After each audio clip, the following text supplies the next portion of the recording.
পরিচালক কিন্তু টাকা নেয়নি, কোনো কর্মচারীও হাত দিয়ে টাকাটা ধরে নেয়, তারা নিচে আপনাকে মাল রিসিভ দিয়ে দিচ্ছে। টাকাগুলো অনেকে আপনারা ব্যাংক অ্যাকাউন্টে জমা দিচ্ছেন।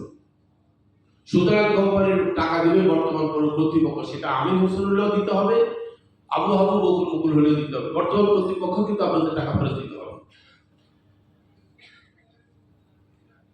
আমাদের দেয়া মিথ্যা সাজা মামলার বিরুদ্ধে আমরা মহামান্য হাইকোর্টে আপিল করেছি।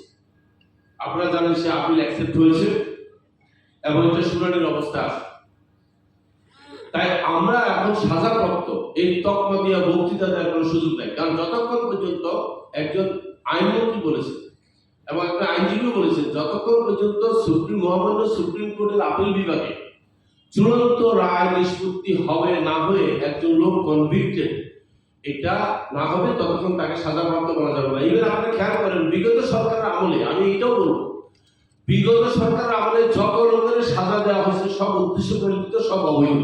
তার প্রমাণ হচ্ছে দেখেন, বিগত সরকার পালায় যাওয়ার পরে যাদেরকে ফাঁসি দিচ্ছে এরা বের হয়ে যায়নি, যাদের লাইফ সাজা দিচ্ছে তারা বের হয়নি, তাহলে তারা কি সাজাপ্রাপ্ত ছিল? বিগত সরকার যতজন, আমি তো বলবো এটা করা উচিত ছিল এইভাবে, বিগত সরকারের আমলে যত হত্যা মামলা, যত অবৈধ মামলা করে মানুষকে জেল সাজা দিয়েছে, আমি হলে করতাম কি, আমি যদি সেই জায়গায় থাকতাম আমি সবাইকে মামলা মুক্ত করে দিতাম, কারণ এই মামলাগুলো ছিল অবৈধ, উদ্দেশ্য প্রণোদিত, পাগল। তাইলে কিন্তু সত্যিকারের আমাদের বিপ্লবের সার্থকতা আসবে। আপনারা সবাই যারা দুর্যোগকালীন সময়ে, দুর্যোগের আগে এবং দুর্যোগের সময় আপনারা আমাদের আপলাইন, পিএইচডি, ডায়মন্ড বা অনেকের কাছে টাকা দিয়েছেন। টাকা কেন দিয়েছেন আমি শুনেছি, বলা হয়েছে রফিকুল আমিনের রক্ত দরকার, রফিকুল আমিনের রক্ত দরকার, জামিন দরকার।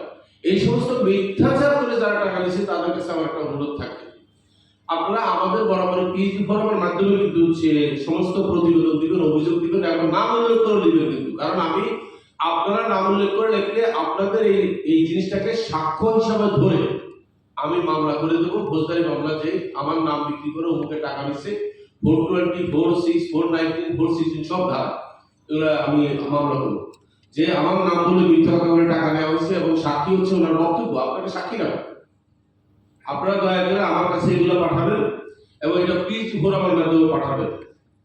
এখন আসি, আমি একটা ইম্পর্টেন্ট কথা আপনাদের কাছে বলতে চাই, যারা আমার সাথে সেই দুর্যোগকালীন সময় ছিলেন, বিশেষ করে যে 5-6টা সংগঠন আছে, এই 5-6টা সংগঠন আমাদের সাথে ছিল, তারা সহ আরো যারা ব্যক্তিগতভাবে সহযোগিতা করছেন সংগঠনের বাইরে, অনেকে আছে সংগঠনে জানবে, ব্যক্তিগতভাবে এসে সহযোগিতা করছেন, পাশে দাঁড়াইছেন। ওই যে বললো, আমার কাছে একটা বাচ্চা শিশু আসছে, তার 1,800 টাকা জমার একটা ছিল, ব্যাংক ছিল, ওই পুরা টাকা একটা ছুরিতে করে, সব খুচরা টাকা, আমার যতদূর মনে করে আমি টাকাগুলো খরচ করে রেখে দিয়েছি আমার স্মৃতি হিসাবে, আমি রেখে দিয়েছি ওই বাচ্চাটাকে দেখার জন্য। বাচ্চা বেশি এখন অনেক বড় হয়েছে, আমার জন্য কেউ আমাকে রক্ত বিক্রি করেও টাকা দিচ্ছে, কথা সত্যি।